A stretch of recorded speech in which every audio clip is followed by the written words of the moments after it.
ሰላም ሰላም ዩናይትዳውያን እንዴት ናችሁ? ቤተሰቦቻችን ሁሉ ሰላም እነሆ ተገኘሁ። ዛሬም እንደተለመደው እናንተን ይመጥናሉ በተሰቧቸው እንደው ዩናይትድ ነክ የሆኑ በጣም ጥሩ ዜናዎች ናቸው፣ መረጃዎች ናቸው ብዬ ያሰብኳቸውን ለየት ያሉ መረጃዎችን ነው ዛሬ የያዝኩላችሁ። በተለይ አሌክስ ኢዮቢ ስላደረገው አንድ ነገር ቫይራል ስለወጣው ቪዲዮ ማለት ነው። እሱን እነግራችኋለሁ። እንዲሁም ፓትሪክ ዶርጉ በዩናይትድ ደጋፊዎች በጣም እየተወደደ የመጣ ተጫዋች ስለመሆኑ፣ ኮቢ ሜኖ እውነትም በካሪክ ስር ፍሪደሙን አግኝቷል። ፍሪሜኖ ሲል የነበረው ወንድሙ ተጫዋቹን ፍሬ አድርጎታል በመጨረሻም ስለሚለው ሀሳብ እንዲሁ እናያለን። ስለ ብሩኖ ፈርናንዴዝም የተወሰነ የምንላችሁ ነገር ይኖራል ቤተሰቦች። ከነኚህ ውጪ ደግሞ ስለ ዩናይትድ ቀጣይ አሰልጣኝ ሁኔታን በተመለከተ የተለያዩ አሰልጣኞች የተለያዩ የቀድሞ ተጫዋቾች ሌጀንዶች ምን አሉ የሚለውን በተለይ ዛሬ ካራገርን ሀሳብ እነግራችኋለሁ። በጣም ገንቢ የሆነ አስተያየት የሰጠው እሱን እናያለን። ዴዘርቢ ዩናይትድን እንደሚይዝ ስለመወራቱ ተጠይቆ ምላሽ ሰጥቷል። ስለ ኔግሊሽማንም መረጃ ይኖረናል።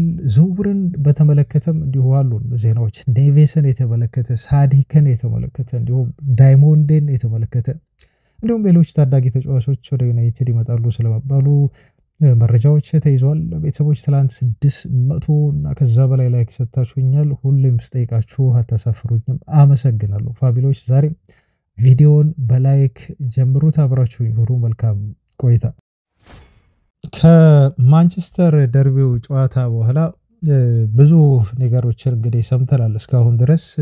ዛሬ ረቡዕ ቢሆንም ግን ከቀዳሚው ድል በኋላ የተሰሙ በጣም ብዙ ነገሮች አሉ። ዩናይትድ ምንጊዜም ቢሆን ሲያሸንፍ ፖዚቲቪቲው በጣም ይበዛል እና በማህበራዊ ድረገጾችም እንደው ለየት ያሉ ያየኋቸው ነገሮች አሉ። ከሲቲው ድል በኋላ የታዘብኳቸው እነሱን ነገሮች አሁን ላካፍላችሁ ፋሚሊዎች፣ ኢንተረስቲንግ ይሆናሉ ሰዋቸው። በጣም እንግዲህ እናንተን ጆሮ ይመቻሉ፣ ምቾት ይሰጣሉ ስላሰብኩ ነው። ለምሳሌ የመጀመሪያው የአሌክስ ኢዮቢን ፖስት ነው ምነግራችሁ። ዩቲዩብ ቻናሉ ላይ ነው እንግዲህ ተጫዋቹ የለቀቀው። የአፍኮን ብሎግ አለው ልጁ። ይህ ናይጄሪያዊ ተጫዋች እንግዲህ በአፍኮም እያሳለፈ በነበረበት ወቅት የቡድኑን የዕለት ተዕለት እንቅስቃሴ በቪዲዮ እየቀረጸ በዩቲዩብ ያስቀምጣል እና ማንቸስተር ዩናይትድ 2-0 በሆነ ውጤት ሲቲን ባሸነፈበት ቀን ቅዳሜ ያለፈው ማለት ነው። እነሱ ደግሞ አይ ቲንክ የአፍሪካ ዋንጫ የደረጃ ጨዋታ ነበራቸው ከግብጽ ጋር እና ይህንን ጨዋታ ለማድረግ ወደ ስቴዲየም እየሄዱ የቀረጸው ይመስለኛል። ባስ ውስጥ ናቸው የናይጄሪያ ብሔራዊ ቡድን ተጫዋቾች እና የሲቲና ዩናይትድን ጨዋታ እየተመለከቱ እንደሆነ ነው የሚታየው እዛ ቪዲዮ ላይ። እና በአሌክስ ኢዮቢ አንድ የናይጄሪያ ብሔራዊ ቡድን ተጫዋች አለ። የዩናይትድ የልብ ደጋፊ ነው ተጫዋቹ እና ይሄ ተጫዋች አኮር አዳም ተብሎ ይጠራል። የናይጄሪያ ብሔራዊ ቡድን አጥቂ ነው፣ እንዲሁም የሲቪ አጥቂ መስመር ተጫዋች ነው እና ጨዋታውን እየተመለከተ በጣም ደስተኛ እንደነበር ያስታውቃል። ዩናይትድ ሶስተኛውን ጎል አስቆጥሮ ያው ተሽሮበታል በጨዋታው ላይ ታውቃላችሁ። ዳኛው ሽሮታል ሶስተኛውን ጎል። ግን ሶስተኛው ጎል ከጸደቀ በኋላ ነበር እንዲናገርና የሆነ ነገር ሪያክት እንዲያደርግ ለመቀስቀስ ሙከራ ያደረገው ማለት ነው ኢዮቢ። እና የ25 ዓመት የአጥቂ መስመር ተጫዋች አኮር አዳምስ የተባለው ናይጄሪያዊ የሲቪ አጥቂ ግን ደስታውን መደበቅ አልቻለም ማለት ነው። እንደምታውቁት ሰሞኑን ያለች አንድ ብራንድ የሆነች ሴሌብሬሽን አለች በእንግሊዝ ፕሪሚየር ሊግ። አይ ቲንክ አስቶን ቪላዎች ያመጧት ነች። ጨዋታ እንዲሁ ያሸንፉና 3 ነጥቡን ወስደናል አይነት ነገር ነው ሴሌብሬሽኑ ማለት ነው። 1 2 3 እያሉ ጣታቸውን አሳይተው ከዛ 3 ሲሞላ እጃቸውን ወደ ኪሳቸው የከቱና የኪሳቸውን ዚፕ ይቆልፏታል ማለት ነው። እና አኮር አዳምስም ተመሳሳይ አይነት ሴሌብሬሽን ነው ያደረገው ማለት ነው፣ ደስታውን የገለጸው። እና በዩናይትድ ደስታ በዩናይትድ ማሸነፍ እጅግ ተደስቶ ተጫዋቹ በደንብ ደስታውን ሲገልጽ ነው የሚታየው። እንግዲህ የናይጄሪያ ብሔራዊ ቡድን አጥቂ ነው እና ይሄ ነገር ትንሽ ትኩረት ሳበ፣ ቀልቤን ሳበው ማለት ነው። እና ምን ልል ፈልጌ ነው ፋሚሊዎች እዚህ ጋር እንደው የማንቸስተር ዩናይትድ እንደው ቡድን ቢፈልጋቸውና መጫወት ቢችሉ ለዩናይትድ መጫወት ቢፈልጉ ለካ በርካታ ተጫዋቾች እንዳሉ ነው የምረዳው። አንድ የሚገርመኝ ነገር ደግሞ ተጫዋቾች ምንጊዜም ቢሆን ለሌላ ትልቅ ቲም እየተጫወቱ እነሱም ትልቅ ሆነው ሳለ ግን ዩናይትድ በእንደዚህ አይነት መልኩ ሲያሸንፍና ዩናይትድ ውጤታማ ሲሆን ደግሞ እነሱም ተጫዋች ሆኖ ልክ ከደጋፊ በላይ ደስታቸውን የሚገልጹ ተጫዋቾች እኔ በጣም ያስገርሙኛል። ስሜታቸውን መደበቅ አይችሉም። እግር ኳስ መጫወት ማለት ተራ የነሱም ስራ የገቢ ምንጭም ነው። ኦፍ ኮርስ እና እኔ ሁሌም ቢሆን ቀለል አድርገው ያዩታል ብዬ ነው ማስበው እና ግን አንዳንድ ተጫዋቾች ደግሞ ኦቨር ነው ሪያክት የሚያደርጉት ከደጋፊም በላይ በጣም የሚደሰቱ ፕሮፌሽናል ተጫዋቾች አሉ። ዩናይትድ በማሸነፉ ጎል በማስቆጠሩ ከሚደሰቱት መካከል አንዱ ይህ አኮር አዳምስ የተባለው ናይጄሪያዊ የአጥቂ መስመር ተጫዋች መሆኑ ትንሽ ስላስገረመኝ እና ብዙ ሰዎች የተመለከቱት ስለሆነ ነው ላጋራችሁ በሚል ቤተሰቦቻችን እየተጫዋች እንግዲህ በሲቪያ 5 ጎሎችን ነው ያስቆጠረው። 3 የሊግ የላሊጋ ጎሎችን እንዲሁ አስቆጥሯል። እንደው ዩናይትድ ቢያስፈርመው ዩናይትድ ደጋፊ ስለሆነ እያልኩኝ አይደለም፣ ግን ትንሽ ቪዲዮ ስላስገረመኝ ነው ይሄን ነገር እንዲሁ ላካፍላችሁ በሚል። ሌላው የአሌክሳንድሮ ማርቲኔዝን መረጃ እንደዚሁ ላጋራችሁና ማርቲኔዝ የ28ኛ ዓመት በዓሉን በነገራችሁ ላይ አክብሯል እና ተጫዋቹ 28ኛ ዓመት በዓሉን ሲያከብር በጣም ክለቡ ተጫዋቾች ሰርፕራይዝ ተደርጓል። ይሄን ሁሌም ያደርጉታል፣ በተለይ ለማርቲኔዝ ብቻ አይደለም። ግን በዩናይትድ የካሪንግተን ልምምድ መካከል ያው ሃፒ በርዝዴይ ሲሉት ነበር። ኬክ አዘጋጅተው ለሌሎች ተጫዋቾች እንደሚያደርጉት ሁሉ ለማርቲኔዝም ሲያደርጉ ነበር። ግን እሱ እናንተ አሁን ሰርፕራይዝ ካደረጋችሁኝ በላይ ለኔ በጣም ትልቅ ስጦታ የሆነው የዚህ የሃፒ በርዝዴይ ስጦታ የማንቸስተር ሲቲን ማሸነፋችን ነው ብሎ ማርቲኔዝ እንደዚሁ አመስግኗል። ስለዚህ የደርቢው ድል ድባብ አሁንም አለ ማለት ነው። እንግዲህ ተጫዋቾቻችን ጋር ለማርቲኔዝ በተለይ በጣም ጠቃሚ የሆነ ድል ነበር። ታውቃላችሁ በብዙ መልኩ ሲተች ነበር። ከፖል ስኮልስ ጋር የገባበት ሰጣ ገባ አለ። ክለቡም የቀድሞ ተጫዋቾቹን አበዛችሁት፣ አሁንስ ከልክ አለፋችሁ አይነት ነገር አለ እና ለማርቲኔዝ በተለይ ያ ጨዋታ ትልቅ ትርጉም ነበረው እና የሃፒ በርዝዴይ ትልቁ ስጦታዬ የሲቲን ያሸነፍንበት መንገድ ነው ብሎ መናገሩ ይሄም ትንሽ ለየት ያለ ነገር ሆኗል። እንደው እነ ፖል ስኮልስን ካነሳን እንደው ትንሽ ልንካ እዚህ ጋር ሁሌ እነሱን መውቀስም እንደዚሁ ተገቢ ነው። የወቀሳ ፕሮግራም መስራት ተገቢ ነው ብዬ እንዲሁ አላስብም። ስለዚህ ስለ ካሳሜሮ የተናገረውን ነገር ልበል። ካሳሜሮን በተቃራኒው ከሲቲ ጋር ባደረግነው ጨዋታ ድንቆት ፖል ስኮልስ አስተያየቱን ሰጥቷል። ካሳሜሮ ልክ እንደ ማንቸስተር ዩናይትድ ሌጀንድ ተጫዋች ነው የተጫወተው ከሲቲ ጋር ብሏል።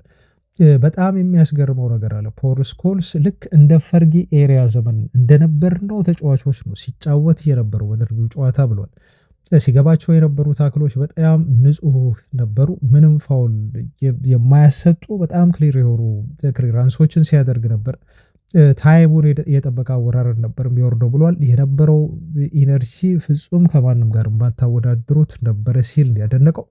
ሮድሪና ሃላንድ እንደዚሁ ጨዋታው ምነው ቶሎ ባለቀ ብለው እስኪጸልዩ ድረስ ነው ካሳሜሮን ከጨዋታ ውጭ ያደረጋቸው ብሎ ተናግሮ ነው ያደነቀው ማለት ነው። እና በዚህ መልኩ ፖል ስኮልስም ካሳሜሮን እንግዲህ አድንቆታል ማለት ነው። ሁሌ ትችት ብቻ አይደለም፣ አንዳንድ ጊዜም እንደዚህ አይነት አድናቆት ይገባል። አይ ቲንክ ፐርሰናል ያደረጉት ይመስለኛል ከማርቲኔዝ ጋር። ለዛ ነው ከዚህ በፊት ከነበራቸው ውዝግብ ንትርክ አንጻር ነገሩ እየተባባሰ ሄደው ነው እንጂ እንደዚህ አይነት ጥሩ ስራ ሲሰራ ደግሞ ተጫዋችን ማሞካሸት ከቀድሞ ሌጀንድ ተጫዋቾቻችን የምንጠብቀው ነገር ነው ለማለት ነው። በነገራችሁ ላይ ፋሚሊዎች የፕሪሚየር ሊጉ የሳምንቱ ምርጥ ተጫዋች እጩዎች ውስጥ ሁለቱ የዩናይትድ ተጫዋቾች ሆነዋል። በዚህ ሳምንት ማርቲን ዱብሬቭካ የተባለ ተጫዋች ከኤቨርተን ተይዟል። ብሩኖ ፈርናንዴዝ ከዩናይትድ፣ ጄምስ ጋርነል ከኤቨርተን፣ ኮቢ ሜኖ ከዩናይትድ፣ ሙኪሌ የተባለው ተጫዋች እንዲሁ ከሰንደርላንድ እና ሱሜርቬሌ የተባለ ከዌስትሃም የተያዙ ናቸው የሳምንቱ ምርጥ ለመባል። ከዩናይትድ 2 ተጫዋቾች ተይዘዋል ማለት ነው። እዚህ ውስጥ ከተያዙት ተጫዋቾች መካከል ግን ስሙ የሌለ ግን በጣም ምርጥ ፐርፎርም ያደረገ ተጫዋችን እንደዚሁ አሁን ማስታወስ እፈልጋለሁ። ከዚህ በፊት ስከራከርለት ነበር እኔ በግሌ ስለምወደው ዶርጉን ፖቴንሻሉ ነው የሚታየኝ። ብዙ ጊዜ ጨዋታዎችን ሳይ ዩናይትድን በተለይ እሱ አብዛኞቹ ጨዋታዎች ላይ በእርግጥ በአሞሪም እድል ተሰጥቶታል እና ብዙ ጥፋት ብዙ የሆነ ደግሞ ጥሩ ነገር የሚያደርግ ተጫዋች ነው። ሁለቱንም በተመሳሳይ ጊዜ ያደርጋል። ፋይናል ፕሮዳክቱ ጥሩ ስላልሆነ ብዙ ጊዜ ይተቻል እንጂ ዶርጉ ያለው ፖቴንሻል ምንጊዜም ቢሆን ለእኔ ቀልብ ገዢ ነበረ እና ብዙ የዩናይትድ ተጫዋቾች አሚን ደጋፊዎች አንዳንድ ጨዋታዎች ላይ ተስፋ ሲቆርጡበት ተመልክቻለሁ። ግን እኔ ቶሎ ተስፋ መቁረጥ በዚህ ተጫዋች ላይ አልፈለኩም። ፖቴንሻሉ ላይ ነበረ ትኩረት ያደረኩት እና ፖቴንሻሉን አይቼ የሆነ ቀን ጥሩ ሊሆን እንደሚችል ስጠብቅ የነበረ ልጅ ነው እና አሁን እንዲህ ተሳክቶለት ማየት ሲዶርጉ በጣም የሚያስደስት ነገር ነው። ኦፍኮርስ ገና እርሊ ነው፣ ብዙ መማር ያለበት ነገር አለ። ከዚህም በኋላ በሲቲ ላይ ያሳየውን ፐርፎርማንስ መርገም ይኖርበታል፣ በተደጋጋሚ ማሳየት አለበት። ግን በባለፉት 6 ጨዋታዎች ላይ ያሳየውን ነገር ደግሞ መናቅ የለብንም ቤተሰቦች። በፕሪሚየር ሊጉ ከፍተኛ ሬቲንግ ከተሰጣቸው ተጫዋቾች መካከል አንዱ ዶርጉ እንደሆነ ታውቃላችሁ። ያለፉትን 6 ጨዋታዎች ከወሰድን ይሄን የምንገመገም ከሆነ ዶርጉ 7.83 በአቬሬጅ ነው ፋሚሊ ሬቲንግ በማግኘት የሊጉ ከፍተኛ የሆነ ሬቲንግ የተሰጠው ተጫዋች ነው ማለት ነው። የ6 ሳምንታት ኮከብ ብላችሁ መውሰድ ትችላላችሁ ሬቲንግን መሰረት የምናደርግ ከሆነ እና የኤቨርተኑ ጋርነር የዩናይትድ የቀድሞ ተጫዋች የሆነው አሁን ወደ ዩናይትድ ሊመጣ ይችላል ተብሎ እየተነገረለት ያለው ኮንትራቱ ሲያልቅ በኤቨርተን የአማካይ ስፍራ ተጫዋች ነው። እሱ ሁለተኛ ሆኗል። 7.79 ሬቲንግ አለው። የኒውካስሉ ጊማሬሽ ደግሞ 7.67 ሬቲንግ አለው ማለት ነው እና ፓትሪክ ዶርጉ ካለፉት 6 ጨዋታዎች በጣም ምርጥ ፐርፎርም በማድረጉ ከፍተኛ ሬቲንግ ያገኘ ፕሪሚየር ሊግ ተጫዋች ሆኗል። በአቬሬጅ በሌፍት ባክ መጫወት ይችላል፣ በሌፍት ዊንግ ባክ ይጫወታል፣ በራይት ዊንግ ባክ ይጫወታል፣ እንዲሁም በሌፍት ዊንገር ሆኖ መጫወት የሚችል ልጅ ነው። ከፈለገም ደግሞ በራይት ዊንገር ቦታ ላይ መጫወት ይችላል። ኦልሞስት ወደ 5 ቦታዎች ላይ መጫወት የሚያስችለው ብቃት ያለው ተጫዋች ነው ማለት ነው። ይሄም ቨርሲቲሊቲው ነው ለየትኛውም አሰልጣኝ በሁለቱም ኮሪደር በግራም በቀኝም ኮሪደር ላይ በፈለጋችሁት ቦታ ልታጫወቱት የምትችሉት ትልቅ ፖቴንሻል ያለው በጣም ኢነርጂቲክ የሆነ በጣም ፈጣን እንደው ማንቸስተር ሲቲ ላይ ያስቆጠራት ሁለተኛ ጎል እኮ ኦልሞስት በቃ ከምንም ተነስቶ ነው እና እሱ ራሱ አላመንኳትም ነው ያለው። ጎሏን እንደው ዝም ብዬ ነበረ ስፒዱን ተጠቅሞ እንግዲህ ጎሏን እንደምንም ተች አደረጋት። ኩኛ የሰጠውን ኳስ ተች ሳደርጋት ግን አይኔን ጨፍኜ ነበር ኳሱን የነካሁት ብሏል እና አይኔን ጨፍኜ ሳስብ የነበረው በቃ እንደው መረቡ ውስጥ እንድትገባልኝ ጸሎት ሳደርግ ነበረ በዛች ቅጽበት ብሏል። እንዳጋጣሚ ሆኖ ደግሞ ኳሷ በሚያምርና ውበት ባለው መልኩ መረብ ውስጥ አረፈችለትና ሁለተኛውን የዩናይትድ ጎል እንዲሁ ማስቆጠር ቻለ ማለት ነው እና ይሄ ልጅ በፕሪሚየር ሊጉ ምርጥ ብቃት እያሳዩ ካሉ ተጫዋቾች መካከል አንዱ ነው። በሊጉ አጠቃላይ እንደ ተጫዋች ካየን እንደ ፉልባክም እንደዚሁ የምናየው ከሆነ ልጁን በምን እንደምንመዝነው ነው ግራ ቢገባን። ምክንያቱም አንዳንዴ በአሞሪም ብዙ ጊዜ ሌፍት ዊንግ ባክ ቦታ ላይ ተጫውቷል፣ ራይት ዊንግ ባክ ቦታም ላይ ይጫወታል። አሁን ደግሞ በክንፍ አጥቂ ቦታ ላይ ነው ሲጫወት የነበረው። ግን በአጠቃላይ ጥሩ ደረጃ ላይ ያለ ልጅ ነው ብዬ ለመናገር ነው። ይሄ ልጅ የሳምንቱ ምርጥ ተጫዋች ለመባል ባይያዝም ግን ስሙ መነሳት ያለበት ልጅ ነው ለማለት ነው። ከማንቸስተር ደርቢ ጨዋታ ከተጠናቀቀ በኋላ ብዙ ጊዜ ታውቃላችሁ ተጫዋቾቻችን ሲወጡ በኦልትራፎርድ ደጃፍ ጠብቀው የአውቶግራፍ የሚጠይቁ ደጋፊዎች አሉና የዩናይትድ ደጋፊዎች እጅጉን እየወደዱት እንደሆነ የምትረዱት ሰሞኑን በማህበራዊ ሚዲያ ላይ የተለቀቁ ቪዲዮዎችን ስትመለከቱ ነው። ተጫዋቹ በጣም ደክሟል። እንግዲህ ትልቅ ጨዋታ ነው ያደረገው፣ እግሮቹ ዝሏል። የዩናይትድ ደጋፊዎች ግን እየዘመሩ ሲያሞካሹት ነበር። ሲወጣ ከአባቱ ይመስለኛል አይ ቲንክ አንዱ እናቱም አብረዋለች፣ ብቻ አሉ ፋሚሊዎች አብረውት ነበር ሲወጡ የነበረው። ሰሞኑን እየጠሩ ዩናይትድ ደጋፊዎች ያሞግሱታል እና እንዲመጣና እንደው አውቶግራፍ እንዲፈርም አይነት ነገር ነው ሲያወድሱት የነበረው። እሱ ግን ደክሞት ስለነበር ማድረግ እየፈለገ አይመስለኝም እየሄደ ነበር። እናትየው ግን በጣም ዋይዝ ናት፣ ብልጥ ናት።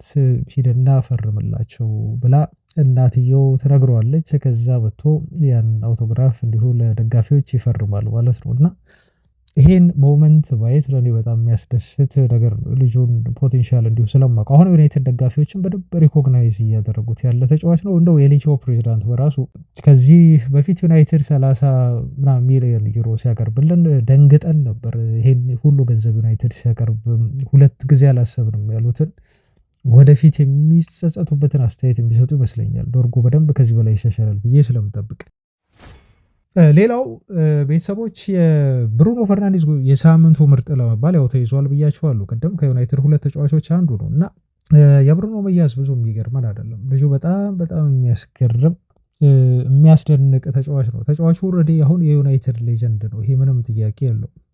ለምንድን ነው ይሄንን ያልኩት?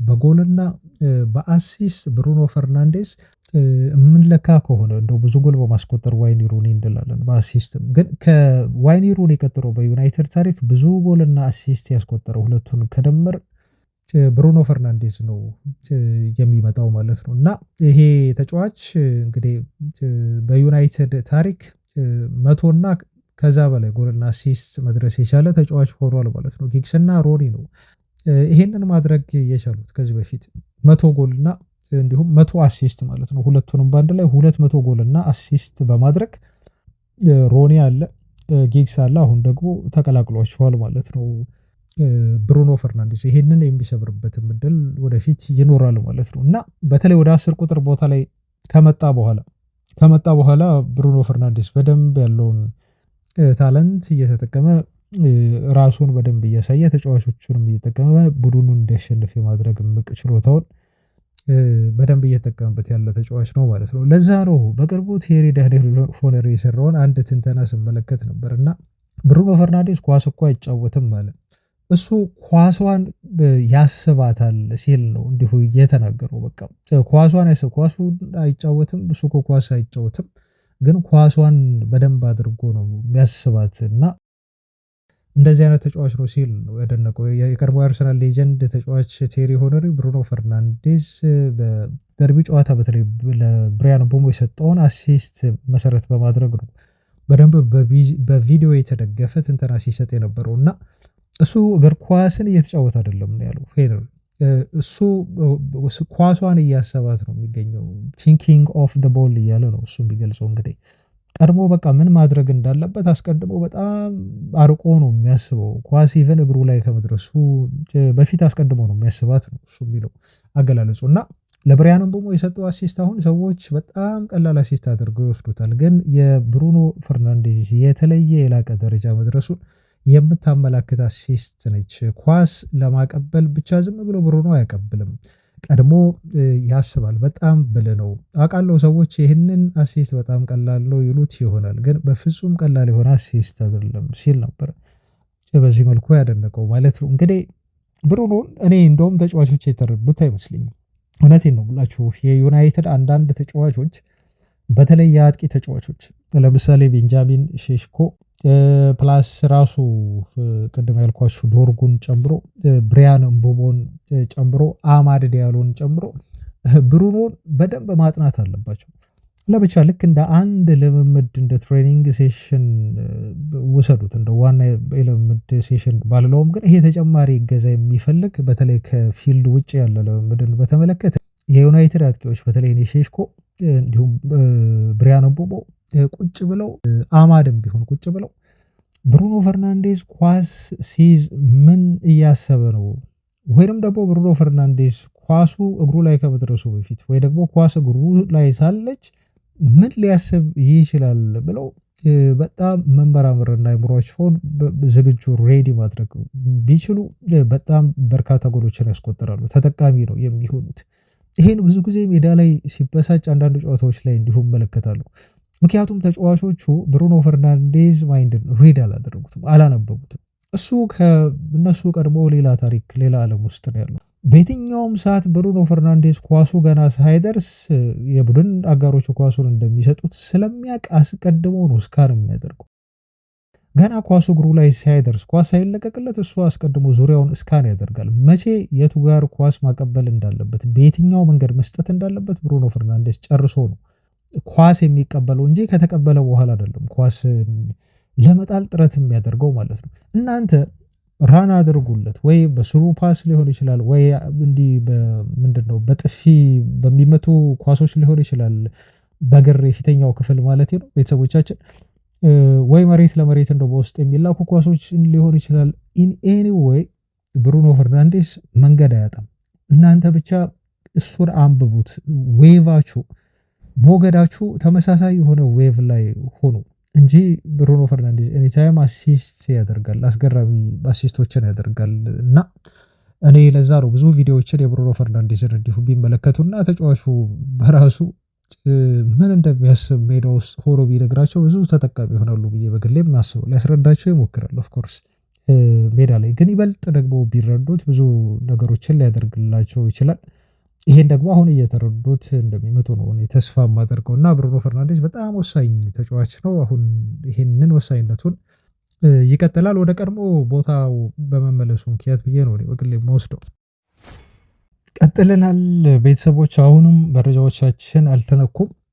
የኮቢ ሜኖን ጉዳይ ደግሞ እናንሳ። አንዱ እጩ ከሆኑ ተጫዋቾች መካከል ነው ኮቢ ሜኖ። በነገራቸው ላይ ሳምንቱ ምርጥ ተጫዋች በሚል በፕሪሚየር ሊጉ ከተያዙት መካከል አንዱ ነው። የአለን ሺረር ደግሞ የሳምንቱ ምርጥ ተጫዋቾች ብሎ ባወጣው ቡድን ውስጥ የዩናይትድ አትሊስት 5 ተጫዋቾች ይገኛሉ። በነገራቸው ላይ ማይክል ካሪክ አሁን በጣም ትኩረት እየሰጠ ነው የሚገኘው። ወደ የዩናይትድ ታዳጊ ተጫዋቾችን እየተመለከተ ነው በደንብ። ለዛም ይመስለኛል ኮቢ ሜኖ ያለውን ፖቴንሻል አይቶ የዩናይትድም ዲኤንኤ ካልቸርም ታዳጊዎችን ከታች በደንብ አድርጎ መጠቀም ነው እና ሊጠፋ የነበረውን ምናልባት ኮቢ ሜኖን በድጋሚ እንዲያንሰራራ ሊያደርገው ይችላል እና ያ የመሆን እድሉ በጣም ሰፊ ነው። ማይክል ካሪክ ትኩረት ሰጥቶታል ለኮቢ ሜኖ። ትኩረት እንደሰጠው የሚያሳያችሁ በትክክል በሲቲው ጨዋታ ከረሽም ጨዋታዎች በኋላ በነገራቸው ላይ የመጀመሪያ የፕሪሚየር ሊግ ጅማሮውን ነው እንዲያደርግ ያደረገው እና እምነቱን ያሳያችኋል። በቃ እዛ ጋር ተጫዋቹ ያለውን ፖቴንሻል በደንብ አድርጎ ተረድቷል። ምን እንደሚፈልግ ከሱ ምን ቲሙን እንደሚጠቀም በደንብ ጠንቅቆ የሚያውቅ ይመስላል። ከአሞሪም ይልቅ አሞሪም ነገሩን ፐርሰናል አድርጎታል። በነገራችሁ ላይ በጣም አሞሪምን ኤክስፖዝ ያደረገው አንዱ ጉዳይ ብዬ ነው የማስበው። አሞሪምን ከተሰናበተም በኋላ እንደው በአሞሪም ስንብት ትንሽ አዝነን ለነበርን ሰዎች አሞሪም ልክ እንዳልነበረ እንድናምን ያደረገን እንቅስቃሴ ነው ያደረገው ኮቢ ሜኖ በጨዋታው ዕለት ማለት ነው። እና አንድ ስታት እየተመለከትኩኝ ነበር። እንደውም ይሄንን ስታት ያቀረበው የቀድሞ የሊቨርፑል ሌጀንድ ተጫዋች የሆነው ጄሚ ካራገር ነው። ካራገር ብዙ ሜዳ ካለው የሮጡ የዩናይትድ ተጫዋቾች ብሎ ነው እንግዲህ ያሳየን ስታቱን ማለት ነው። በዚህ ሲዝን አጠቃላይ በፕሪሚየር ሊጉ ጨዋታዎች ነው እንግዲህ እስካሁን ድረስ ትልቁን ሩጫ ያደረገ ተጫዋች ኮቢ ሜኖ ነው። እሱም አንድ የፕሪሚየር ሊግ ጨዋታ አድርጎ በሲቲው የባለፈው ጨዋታ ዕለት ማለት ነው 7.9 ኪሎ ሜትር ሮጧል ማለት ነው። በጣም ብዙ ኤሪያዎችን ሲያካልል ነበር በመከላከልም በተለይ ቲሙ ኳስ ፖዚሽን የበላይነት መውሰድ ባለበት ሰዓት በተለይ ኳስ ኮንትሮል በማድረግ ማለት ነው እና ኮቢ ሜኖ ከብዙ ጊዜ በኋላ የመጀመሪያ ጅማሮ ላይ 7.9 ኪሎ ሜትር አካሎ የዩናይትድ የሲዝኑን ብዙ ኪሎ ሜትር ያካለለ ተጫዋች ተብሎ በቀዳሚነት መቀመጡ ትንሽ ያስገረመኝ ነው ማለት ነው። ዲሴምበር 26 እንደዚሁ ማኑኤል ኦጋርቴ ከኒውካስል ባደረግነው ጨዋታ 7.6 ኪሎ ሜትር ከቨር አድርጎ ሁለተኛ ነው። ከዛ ውጭ ያሉት 3 ስታቶች ብዙ ኪሎ ሜትር ያካለሉ ተጫዋቾች በሲቲው ጨዋታ የመጣ ነው ማለት ነው። አያችሁ ብዙ ተጫዋቾች የሚለፉ ብዙ የሚሮጡ ከሆነ ወርክ ሬታቸው ከፍተኛ ነው ማለት ነው። ለምሳሌ በሲቲው ጨዋታ ፓትሪክ ዶርጉ የሲዝኑን 3ኛ የሆነ ኪሎ ሜትር ነው ያካለለው 7.2 ማለት ነው። አማድ በሲቲው ጨዋታ 7 ኪሎ ሜትር እንዲሁ ሩጫ አድርጓል። ከዛ ውጭ ብሩኖ ፈርናንዴዝ በራሱ 6.7 ኪሎ ሜትር ነው የሮጠው። ከዛ ውጭ ያለው ደግሞ ዲሴምበር እንዲሁ 26 ይህም በጣም የቅርቡ ነው። አሞሪም በነበረ ሰዓት ከኒውካስል ጋር ስንጫወት ዲያጎ ዳሎ 6.7 ኪሎ ሜትር የሮጠበት ማለት ነው። 6ቱ ከፍተኛ ኪሎ ሜትር ከሸፈኑት ተጫዋቾቻችን ሩጫዎች ውስጥ 4ቱ ሩጫዎች የተደረጉት ከቶፕ 6ቱ በሲቲው ጨዋታ ነው ማለት ነው። አያችሁ ብዙ ወርክ ሬት፣ ብዙ ልፋት፣ ብዙ ጥረት በኋላ ዋጋ ያስከፍላል ለሚለው ትልቅ ማሳያ ይመስለኛል። አሁን ይህን ያነሳሁት ግን ያው የኮቢ ሜኖን ብዙ ኪሎ ሜትር ከቨር ማድረግና ያው በጨዋታው በጣም ጥሩ መንቀሳቀሱን እንዲሁ እዚህ ጋር ለማስታወስ ነው። በዛውም የወጣውን ዜና እንዲሁ አብሬያችሁ ለመናገር ነው እና ዜናው አለኝ እነግራችኋለሁ ስለ ኮቢ ሜኖ።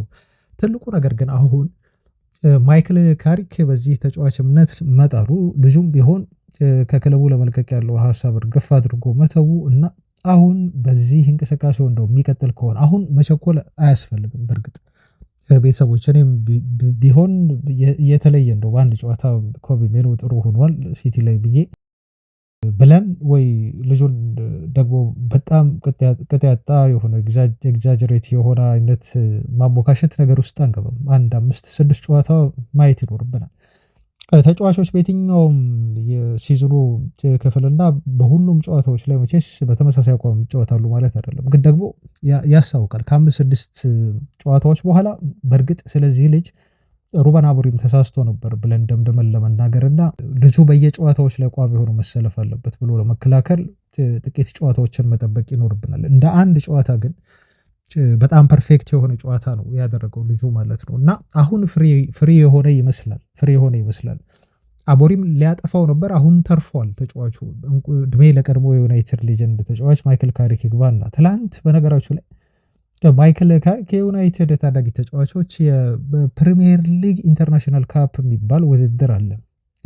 ይሄ እኔ እንደ ትንሹ ሻምፒዮንስ ሊግ ብዬ ወስደዋለሁ፣ ለታችኛው ቲሞች ማለት ነው፣ ለሁለተኛ ቡድኖች። በዚህ ውድድር ላይ የዩናይትድ አንደር 21 ከስፖርቲንግ ሊዝበን ጋር ተጫውተው 3-2 በሆነ ውጤት አሸንፈዋል እና ካሪክ ተገኝቶ ጨዋታውን ተመልክቷል። ከዩናይትድ በኩል ስካሎን የተባለ ልጅ ነው ሃትሪክ ሰርቶ ስፖርቲንግ ሊዝበን 3-2 በሆነ ውጤት ማሸነፍ የቻሉት ማለት ነው። ቤተሰቦች እንግዲህ ይሄ ጨዋታ ምን ያህል ማይክል ካሪክ ለዩናይትድ ታችኛው ቡድን ተጫዋቾች ትኩረት እንደሰጠ እና ሩበን አሞሪም ብዙ ትኩረት ያልሰጣቸው ሳይመለከታቸው የነበሩ ሊጠፉ የነበሩ እንደው ሩበን አሞሪምን ስንወቅሰው ከነበሩ ጉዳዮች መካከል እኮ በጣም ሪጅድ ነው አሰልጣኙ፣ ፍሌክሲብል አይደለም ከማለት ውጭ ደግሞ ለዩናይትድ ታዳጊዎች ትኩረት እየሰጠ አይደለም ብለን የወቀስንበት ነው። ሌሲን እንኳን ማሰለፍ በነበረበት መጠቀም በነበረበት ሰዓት ልጁን አልተጠቀመውም የሆነ ጨዋታ ላይ እና ግራ ያጋባቸዋል። አሁን በአፍሪካ ዋንጫ ምክንያት እነ ብሪያን ምቡሞ እና በክለቡ በሌሉበት ሰዓት ሌሲን በፍጥነት በቃ ተጫዋቹን እንደምንም ብሎ ይጠቀመዋል ብዬ ነበር እኔ ሳስብ የነበር ነው። ግን አሞሪም ሁሌ እሱ የሚወዳቸውን ነው የሚፈልጋቸው በእሱ አይምሮ ውስጥ የታጠሩ ተጫዋቾች አሉ። በጣም የተለየ ኦብሴሽን ነው ያለው ለአንዳንድ ተጫዋቾች፣ በቃ እነሱን ብቻ ቅድሚያ ሰጥቶ እንዲሁ ያሰልፋል ማለት ነው እና ስፖርቲንግ ላይ እንደነበረው ሃይፕ የታዳጊ ተጫዋቾችን እድል እንደመስጠቱ ዩናይትድ ቤት ደግሞ ይሄ ነገር መቀየሩና ለእነሱ እድል ለመስጠት አለመፈለጉ ይሄ ትልቅ ጥያቄ እኔ ከክለቡ ያሰናበተው አንዱ ምክንያት ነው የሚመስለኝ። ያው ምክንያቶች እየተደራረቡ ቢመጡ አሁን ግን ለአጭር ጊዜም ቢሆን ያው በዩናይትዱ ኢንተሪም ማኔጀር የዩናይትድ ታዳጊ ተጫዋቾች እንደው እድል እንዳላቸው እንዲያምኑና ካሪክ የመሰለፍ እድል ይሰጠናል ብለው ጠንክረው እንዲጫወቱ እንዲለፉ የሚያበረታታ ይመስለኛል። ካሪክ እያደረገ ያለው በኮቢ ላይ የሰራውን ነገር ስናይ ቤተሰቦች ዜናዎቻችን ይቀጥሉ። አሁን ደግሞ ወደ ዝውውር ዜናዎች ልለፍ። ያው ዝውውር ስል እዚህ ጋር የክለቡን ቋሚ አሰልጣኝ የተመለከተም ዜናው ከዝውውር ጋር የሚያያዝ ነው። አሁን ጥር ላይ ይሆናል ባይባልም ግን እስከ ቀጣይ ክረምት ድረስ በዝውውር ዘርፍ የምናወራው ነገር ነው። ወደ ዩናይትድ ሊመጣ ይችላል የሚለው ነገር ማለት ነው። ጁሊያን ኢግሊሽማን በዩናይትዱ መልማይ እና በክለቡ እንደው ቁልፍ ከተባሉ ሰዎች መካከል አንዱ በሆነው ቪቭል ለክለቡ ሰዎች የተጠቆመ አሰልጣኝ ነው ተብሎ ተነግሯል። ቤንጃሚን ሼሽኮን ወደ ዩናይትድ በማምጣትና በአንዳንድ ዝውውሮች ላይ ቁልፍ የሆኑ እንቅስቃሴዎችን በማድረግ የሚታወቅ ሰው ነው ቪቭል። አሁንም ክለቡ ቀጣይ ክረምት ላይ መቅጠር አለበት ብሎ የሚያስበው አሰልጣኝ ኢግሊሽማንን እንደሆነና ለክለቡ ሪኮመንድ ያደረገው ብቸኛው አሰልጣኝ እንደሆነ ነው እየተገለጸ ያለው። ብቸኛውን ላይሆን ይችላል፣ ግን ቀዳሚው የክሪስቶፈር ቪቭል ምርጫ ነው ተብሎ ተገልጿል። የሌሎች የክለቡ ሰዎችም እንዲሁ ፈቃደኝነት ግን ያው ይፈልጋል። ሊስቱ ውስጥ እንደሚካተት ምንም ጥያቄ የለው ኢግሊሽማን። ትላንት ግን ዴዘርቢ ተጠየቀ። ዴዘርቢ ያው አሁን የሚገኘው በፈረንሳይ ነው ታውቃላችሁ። ማርሴይ ደግሞ ዛሬ ጨዋታ አለው በአውሮፓ ሻምፒዮንስ ሊግ ሊቨርፑልን ይገጥማል እና ጋዜጣዊ መግለጫ የሚሰጥበት ሰዓት ነው። እንግዲህ ስሙ ከዩናይትድ ጋር የተያዘው ሮበርቶ ዴዘርቢ ስለ ዩናይትድ የአሰልጣኝነት ቅጥር ሁኔታ ተጠየቀ። በዚህ ሰዓት አለ ምላሽ ሲሰጥ በዚህ ሰዓት ሙሉ ትኩረት የሆነው በማርሴ ላይ ብቻ ነው። እዚህ ትልቅ የሆነ ጥሩ ስሜት እየተሰማኝ ነው ያለው ብሏል። በዚህ ክለብ ውስጥ እና አሁን ባሉኝ ተጫዋቾች ፍጹም በዚህ ደስተኛ ነኝ እና ለጊዜው ስለዚህ ጉዳይ ማውራት አልፈልግም እና በማርሴ ደስተኛ ነኝ የሚል አስተያየቱን ነው ማለት ነው ዴዘርቢ በዚህ መልኩ የሰጠው። ኦፍኮርስ ጥያቄው ቢቀርብለት ይህ ምንም ጥያቄ የለውም። ሲዝኑን በማርሴ ካጠናቀቀ በኋላ ክረምት ላይ ከዩናይትድ ጥያቄ የሚመጣ ከሆነ ሮቤርቶ ዲዘርቢ ዩናይትድን ጥያቄ የማያጤንበት ምክንያት የለም። መመለስ ያለበትን ዲፕሎማሲያዊ የሆነ መልስ ነው ዴዘርቢ ሰጠ ብዬ ነው በግሌ የማስበው። በማንቸስተር ዩናይትድ ቀጣይ አሰልጣኝ ቅጥር ጉዳይ ላይ ግን የተለያዩ አስተያየቶች አሁንም መሰጠታቸውን ቀጥለዋል። ለምሳሌ ጄሚ ካራገር ማይክል ካሪክ የዩናይትድ ቋሚ አሰልጣኝ መሆን የለበትም ብሎ እሱም ይከራከራል። ልክ እንደ ጋሪ ኔቭል ሁሉ ማን የዩናይትድ ቋሚ አሰልጣኝ እንዲሆን ትፈልጋለህ ወይም ማን ቢሆን ይሻላል ብለህ ታስባለህ ተብሎ ሲጠየቅ ካርሎ አንቸሎቲ ብሏል። ምክንያቱም ካርሎ አንቸሎቲ ኢነርጂ ያለው አሰልጣኝ ነው ሲል ነው እሱ የተናገረው እና ማንቸስተር ዩናይትድን ወደ ቀድሞ ከፍታው የሚመልስ አሰልጣኝ ይመስለኛል ብሏል። ከዛ ውጪ ዚነዲን ዚዳንን ጠቅሷል። ዚነዲን ዚዳን ያንገር ቨርሽኑ ነው ሲል ነው የገለጸው። የካርሎ አንቸሎቲ በእድሜ አነስ ያለው ቨርሽን ብሎታል። ነገር ግን ልሳሳት እችላለሁ፣ እሱም ላይሳካለት ይችል ይሆናል በዩናይትድ ቤት ሲል እንዲሁ ተናግሯል። ማሬስካ ሲባል ግን ማሬስካ ፍጹም እሱ አይሆንም ለዩናይትድ ብሏል። ግን ጥሩ አሰልጣኝ ነው፣ መጥፎ አሰልጣኝ ነው ማለት አይደለም ሲል ነው ካራገር የመለሰው። ኦሊቨር ግላስነር ሲባል ደግሞ እሱ ኖ ብሏል። ምክንያቱም ለዩናይትድ ሲስተም የሚሆን አሰልጣኝ አይደለም ብሏል። ትዝ ይላችኋል ሩበን አሞሪም እና ኦሊቨር ግላስነር የሚጫወቱት በአጫወት ፎርሜሽን 3 በባክስሪ ነው፣ ተመሳሳይ ነው። ስለዚህ ፍጹም ይሄ አጫወት አይሆንም ብሏል። አሰልጣኙ ለዩናይትድ የሚሆን አሰልጣኝ አይደለም ሲል ተናግሯል። ኢራዮላ በጣም ጥሩ ስራ ሰርቷል ሲል ነው እሱን ያሞካሸው በበርንመዝ ማለት ነው። ነገር ግን እሱ የበርንመዝ ብቻ አሰልጣኝ ነው፣ ዩናይትድን በሚያክል ትልቅ ኤክስፖዠር ትልልቅ ክለቦችን የማሰልጠን ልምድ የለውም። ስለዚህ እሱ ላይ ጥርጣሬ ያለኝ ብሏል ማለት ነው። እንግዲህ እንደ ጄሚ ካራገር ምርጫ ከሆነ ካርሎ አንቸሎቲ ኦር ዚነዲን ዚዳን የዩናይትድ ትክክለኛ አሰልጣኝ ዩናይትድን ወደ ቀድሞ ክብሩ የሚመልሱ አሰልጣኞች ናቸው ማለት ነው። ወደ ተጫዋቾች የዝውውር ዜናዎች ብንለፍ ትላንት የተሰሙ እንዲሁም አሁን ይህን ዘራ እየሰራሁላችሁ ባለበት ሰዓት ዛሬ የወጡ አዳዲስ መረጃዎች ናቸው። እነሱን ነው የማደርሳቸው የሚሆነው ቤተሰቦች። አንዱ የማልክ ጎልብሊጅን አስተያየት ነው ወስደው ለክለቡ በጣም ቅርብ የሆነ ሰው ነው ብዬ ነው እኔ በግሌ የማስበው። ውስጥ ሰዎች አሉት። ሰሞኑን አንድ ነገር ሲወራ ነበር። ዩናይትድ እንደው ሚስተር ኤክስ የተባለ ተጫዋች እንግሊዝ ፕሪሚየር ሊግ ተጫውቶ የሚያውቅ ይፈልጋል። በእንግሊዝ ፕሪሚየር ሊግ የመጫወት ልምድ ያለው አማካይ ይፈልጋል እና ሎፍተስ ቼክ ነው ተብሎ ከኤሲ ሚላን እሱን በውሰት ሊያመጣ እንደሚችል ሲነገር መቆየቱን ሰምታችኋል። እና ማልክ ጎልብሪጅ ሎፍተስ ቼክን ብቻ አይደለም ዩናይትድ እየፈለገ የሚገኘው እና ንዲድ የተባለውንም ተጫዋች ለማስፈር ዩናይትድ ጥረት ላይ ነው በውሰት እሱን ብሎ መረጃ ይዞ ወጥቷል። ትላንት በስጭት ነው ይህን ሲናገር የነበረው። ምክንያቱም የዩናይትድ ደጋፊዎች በሪያል ማድሪድ ስታንዳርድ ያሉ ደጋፊዎች ናቸው አለ። የዩናይትድ ባለቤቶች ግን በስቶክ ሲቲ ስታንዳርድ ያሉ ባለቤቶች ናቸው ሲል ነበር እሱ ለንጻሪ ያቀርበው እና ይህን ለምን እንዳለ ሁላችንም ቢገባን ይመስለኛል። ልክም ይመስለኛል። ማንቸስተር ዩናይትድ በጥር የዝውውር መስኮት አሁን ክለቡን ማጠናከር አለበት። እዚህ ጋር ማንዋሻው በትክክለኛም እንደው የምንናገረው በድፍረት ክለቡን እንደው እየደገፉት እንዳልሆነ ባለቤቶቹ ማሳያ አድርጌ በደንብ መወስደው ነው። ዛሬ ጃንዋሪ 21 ነው። 7 ቀን ይኖራል ወይ 1 ሳምንት ወይ 10 ቀን። በእነኛ 10 ቀናት የሆነ ነገር ሊያደርጉ ይችሉ ይሆናል።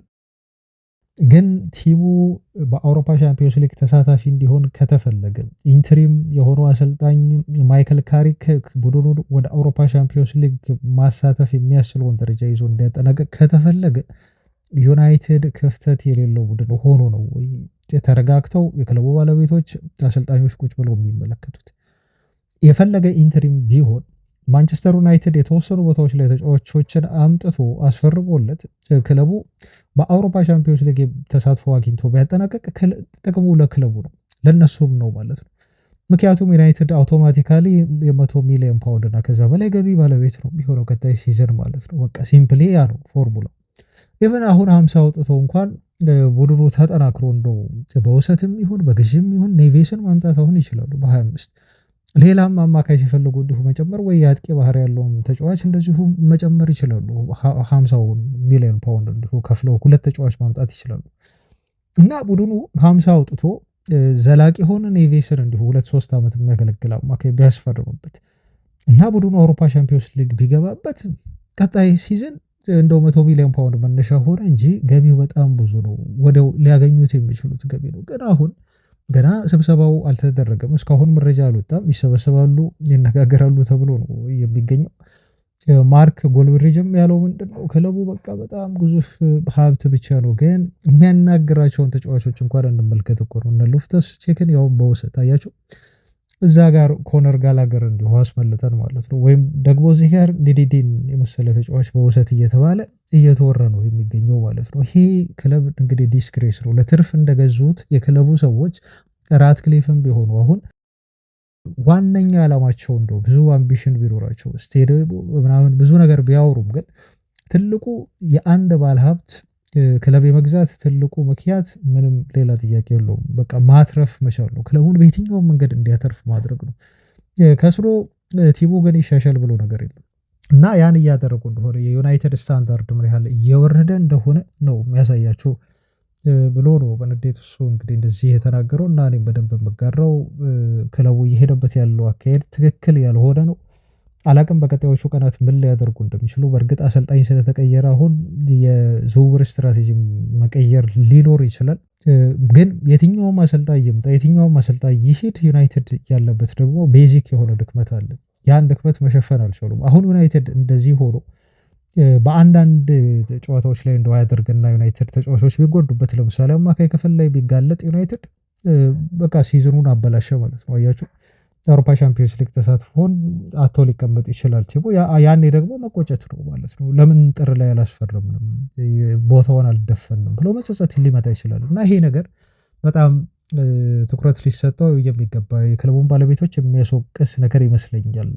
ሎ ኮስት ተጫዋቾችን በጣም ጥቂት ደሞዝ የሚጠይቁ ያውም በውሰት ተጫዋቾችን ማስፈር ይሄን በዚህ እንያዘውና የሩቨን ኔቬስን መረጃ ስናይ አሁን ተጫዋቹ በጣም ፈቃደኛ ነው ወደ ዩናይትድ ለመሄድ ደሞዙን ሁሉ ለመቀነስ ፈቅዷል። ሩቨን ኔቬስ ተብሎ ነው የተነገረው። ሁለቱ ክለቦች እስኪስማሙ ተጫዋቹ እየጠበቀ ነው ተብሏል። በግል ሰሞኑን የወጣ መረጃ ነበር ሩቨን ኔቬስ ከዩናይትድ ጋር በግል ጥቅማ ጥቅሞቹ ላይ ተስማምቶ እንዳጠናቀቀና የክለቦቹን መስማማት በዝውውሩ ጉዳይ ላይ እየጠበቀ እንደሆነ ሲነገር ነበር። አሁንም የተደገመው መረጃ ይሄ ነው። ስፖርትስ ፔትሮ ነው ይሄን ዜና ይዞ የወጣው። ትንሽ የሚታመን ጋዜጠኛ ነው።